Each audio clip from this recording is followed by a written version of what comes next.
Good morning, School District of Indian River County. This is your Superintendent, David Moore, with your Facebook Live update. We are happy to be here for the 7th time, providing you an update of the comings and goings of the School District of Indian River County, ensuring you as a community, as staff, as parents, as teachers, are completely informed.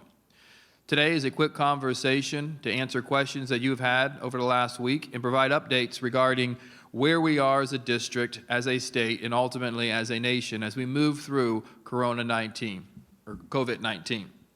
First, let's begin with an overall update. Schools remain closed through May 1st. We anticipate information coming from the state in the coming days where schools will continue to be closed. That announcement more than likely will have schools closed through May 15th, if not longer. I think we need to look at this reality. We need to prepare ourselves for schools to be closed for the remainder of the school year. That decision has not been made yet, but more than likely we need to prepare ourselves and be proactive for that to be the reality moving forward. As a district, we continue to work with our teachers and work with staff to prepare for that reality. We are implementing, as you know, our instructional provision plan. Our plan has been and will continue to be extremely flexible. We did not design a plan where every student in every grade in every home were doing the same thing, but ensured that our teachers had flexibility in designing lessons that met the need of children in the confines of their home where they were home and safe. So we continue to grow that plan. We continue to provide development and support for our teachers. We're looking to grow and identify opportunities in the midst of this crisis. How do we identify opportunities to enhance our skills as educators? To ensure when we return to schools, the brick and mortar approach of teaching and learning, that we capitalize on the opportunities where we have invested and improved our skills as educators to bring those skills back into our traditional classrooms. So we're not satisfied with where we are. We're happy that we've come so far. We're excited that we've had a smooth implementation. We're satisfied that we've been able to identify problems and quickly come together and solve those problems. But now is an opportunity to continue to grow, to continue to look at our practices and identify opportunities on how to improve them. Just yesterday, we had a professional development, a series, Leadership 2020, that is 10 sessions long. This is an opportunity for us to connect with our principals, our assistant principals, look at our instructional reality today and how new it is. And we're doing things and mastering skills that we never thought we would have to do. And at the same time, look ahead. Begin to invest in ourselves as educators to ensure that we are ready to return to schools and we are better forever. So we have goals, we have aspirations, and we know, although schools aren't being graded and assessments are not being administered this year, we find no comfort or no validation in the fact that we could rest or take our foot off the pedal. Our children in this district deserve the absolute best education possible. It's our responsibility as a district to invest in our leadership, to invest in our educators, to ensure that that education is continually growing and improving to be the absolute best, unique education for each and every single student in this district. So, if you are a parent or a student in the midst of this new teaching and learning environment, this learning from home experience, and you're finding that it is something that you enjoy, and you may be considering the opportunity to remain in a virtual learning environment, I want to draw your attention to this slide that is here now. Indian River School District has its own virtual learning school, and there are opportunities for you to consider applying to participate in that virtual learning moving forward. So please visit our webpage, take the time to explore the experience that we can continue to provide for you next year if you are finding success, if you are finding comfort in this new reality, and this is something that you would want to explore moving forward. We have you covered. Please take the time, look on social media, look on our webpage. Indian River School District does have a virtual school, and we would love to meet your learning needs through that program if you think that is a great fit for you. In terms of choice, prior to COVID-19, there was a choice fair that was scheduled. Unfortunately, it had to be canceled. As a result of COVID-19, we extended the deadline. The deadline to enroll in one of our choice programs is April 30th. But we want to ensure you as a community are fully informed. Over the course of next week, we'll be conducting a week-long virtual school choice fair. Hook into Facebook, hook into our social media platforms, and you'll have the opportunity to connect with our principals, to connect with the unique programming that they are offering in conjunction with their staff and their teachers for next school year. And if you find a need that can meet the needs of your child, then I would encourage you to apply. This board took bold and swift action upon my arrival as superintendent in modified policy to extend the opportunities almost by 1,000 seats to participate in choice programs, expanded the opportunity for transportation so we can get you to the school that best meets the needs of your children. So please, this information is critical, and we continue. We are not done. We have not checked out. As many districts have done, they have given the devices and new devices. We have issued 63 replacement laptops. So we know technology giveth and technology taketh away sometimes. Our job is to ensure it's giving more than it's taking. And when you identify a concern with the technology that we have provided for you, reach out to the principal. We will connect you with the appropriate support to make sure we're problem solving and keeping you connected and engaged in the teaching and learning process. Also, I want to mention hotspots. We have only distributed 75 hotspots. And initially, when we began to problem solve through this crisis, we thought that was going to be a much larger need. So if you're watching this, you have access to the internet. But if you know of someone, whether it be in your church, in the community, who is struggling with connectivity, please, on their behalf, reach out to your principal so we can be in contact with them.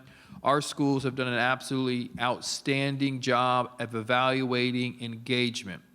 Our system is to connect with students, ensure that they're monitoring and progressing through the teaching and learning process. We're not taking attendance by logging on to iReady. We are taking attendance through engagement, mastering of standards, grading of assignments, connecting with our teachers. Our teachers have done an outstanding job of capturing the students who are participating, identifying the students who are finding success.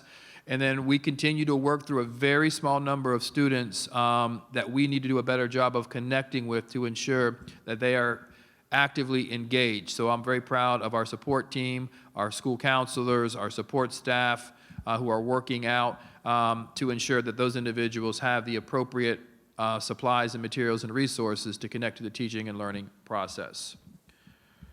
All right, let's move now to our mobile cafes. Our mobile cafes have distributed over 100,000 meals, and we are so proud of the work that they are doing in distributing these meals.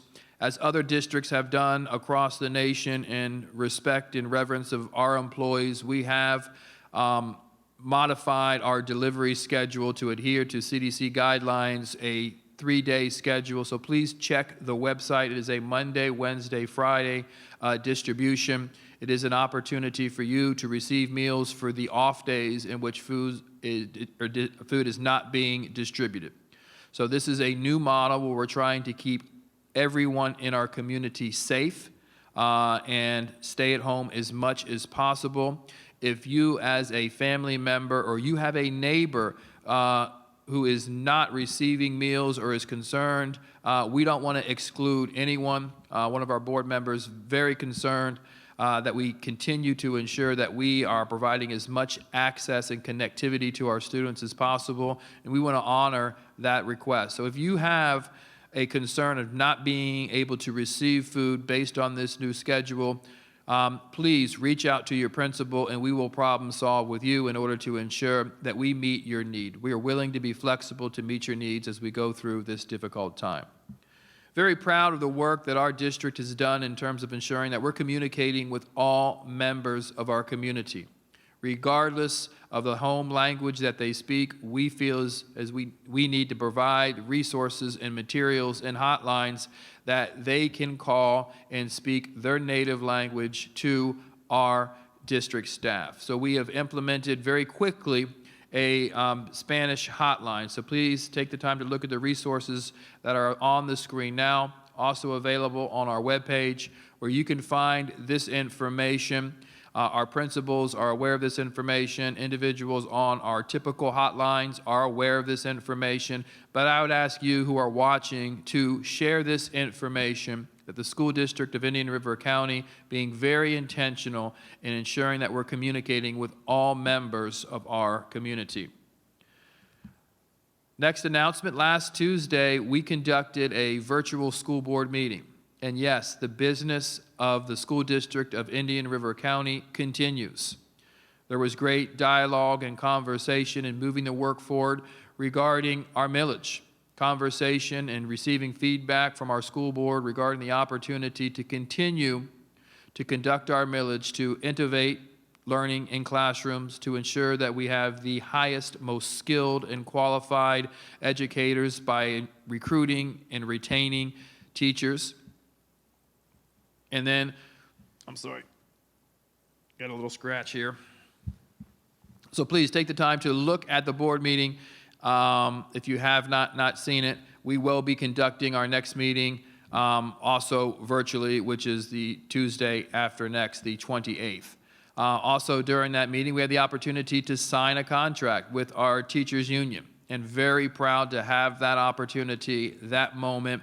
We thought it was important to bring together Liz Cannon, the president of our teachers union, who was willing to come represent outstanding teachers in this district and have a modified signing ceremony of that contract. Thank her for her kind words and her partnership in this work, as well as all other teachers. And we're looking forward to beginning our work on the next contract and ensuring that we have the highest paid teachers on the Treasure Coast. This week is Spirit Week, so today is the day that I'm going to have a hard time participating in because it's Crazy Hair Day. So with the limited resources I have available to me, I am participating. Haven't shaved in a while. That's the best I can do. And Crazy Sock Day, and I typically have on crazy socks, so I'm always good to go there. So please post your pictures on Facebook, on Twitter. I've had a great time in the evening strolling through and seeing folks out jogging. Some looked like they were jogging. It wasn't necessarily a habit, but I'm glad that you're out exercising, families coming together, which is one of the good things that come as a result of COVID-19. In the evenings, you can step outside your house and you can see families connecting and engaging with one another, which is absolutely great to see. So in the coming weeks, we expect more information to come from the state. And as we receive that information, we will share that information with you. Seniors, we continue to monitor this reality. We know we have identified potential standby graduation dates, one June 9th and 10th, the other July 9th and 10th. Those dates continue to get more uncertain as time continues to grow, and we have not yet hit the peak of this pandemic. So we continue to monitor, reach out to you through your principals, and have conversations on how we will provide an opportunity for you to participate in a graduation ceremony. That's a commitment that I have made to you, and we will uphold that commitment and work through the uncertainty of this situation. All questions that have been submitted continue to be answered. So if you're not getting your answers on that hotline, your principals aren't able to provide you with the response, your teachers aren't able to provide you with the response, I think both your teachers and your principals have been empowered to provide responses, continue to support them. So proud of the work that they are doing and the work that we are collectively doing in this time of uncertainty. Those are our Facebook Live updates for this week. Thank you for participating. Thank you for sharing this information, and we look forward to seeing you next time. Have a great day.